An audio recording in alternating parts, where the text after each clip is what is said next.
Jaipur heritage में 100 वार्डों में शांतिपूर्ण चुनाव होने के बाद पुलिस अफसरों ने अपने मातहत अफसरों की हौसला अफजाई की है। अफसरों का कहना है कि पहले चरण का काम पूरा हो गया और अब दूसरे चरण का काम बाकी है। इसके बाद शांतिपूर्ण तरीके से मतगणना कराए जाने पर फोकस करना है। चुनाव के तीनों चरणों के लिए पहले ही तैयारी कर ली गई है।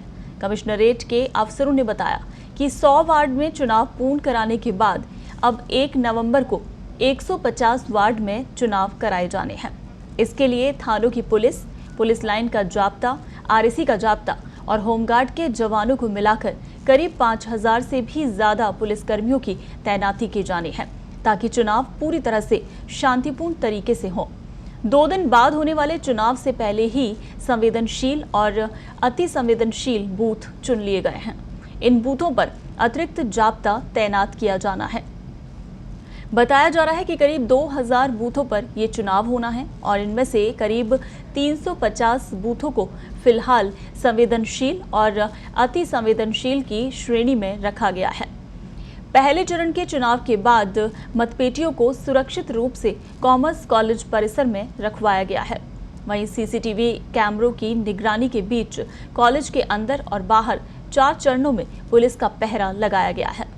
2 आईपीएस अफसरों और 4 आरपीएस अफसरों को इसकी लगातार देखरेख की जिम्मेदारी दी गई है। 1 अक्टूबर को होने वाले चुनाव के बाद भी मतपेटियों को यहीं पर रखा जाएगा। उसके बाद सभी की एक साथ काउंटिंग की जाएगी और तब जाकर जयपुर की सरकार चुनी जाएगी।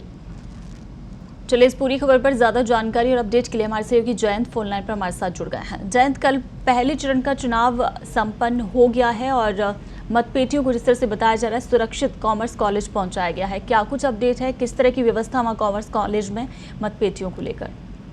बिल्कुल, देखिए, आईपीएस अफसरों से लेकर कांस्टेबल तक की बात की जाए तो करीब 450 से 500 लोगों का 500 पुलिसकर्मियों का स्टाफ वहां मौजूद है और 24 घंटे निगरानी है। 2 से 3 शिफ्ट में अलग अलग ड्यूटियां तय की गई हैं ताकि किसी भी तरीके का कोई भी न्यूसेंस क्रिएट ना हो, किसी भी तरीके की परेशानी ना हो। और जो सेकंड चरण का 1 तारीख को जो इलेक्शन होना है उसमें जो 150 वार्ड है, करीब 2000 के आसपास उसमें बूथ बनाए जाने हैं। उनको लेकर अब जो प्लानिंग है वो की जा रही है। कल की अगर बात करें, फर्स्ट जो चरण था उसकी अगर बात करें तो रामगंज, आगरा रोड के कुछ क्षेत्र और 5-7 जगहों से और पुलिस को कुछ न्यूसेंस टाइप की सूचनाएं मिली थी, लेकिन मौके पर पहुंच के उनको तुरंत प्रभाव से कंट्रोल किया गया, काबू किया गया। किसी भी सूचना को बड़ा जो है वो बनने से पहले ही रोका गया। जी वहीं जयंत, कल पहला चरण था और 100 वार्डों की ये वोटिंग थी, लेकिन अब दूसरा चरण है जो 1 नवंबर को, उसमें 150 वार्ड हैं। पुलिस व्यवस्था और ज्यादा पुख्ता नजर आएगी और जिस तरह से मतपेटियां कॉमर्स कॉलेज पहुंच गई हैं, सारी मतपेटियों को यहीं कॉमर्स कॉलेज में ही रखा गया है और अब दूसरी चरण की पेटियां भी यहीं आएंगी।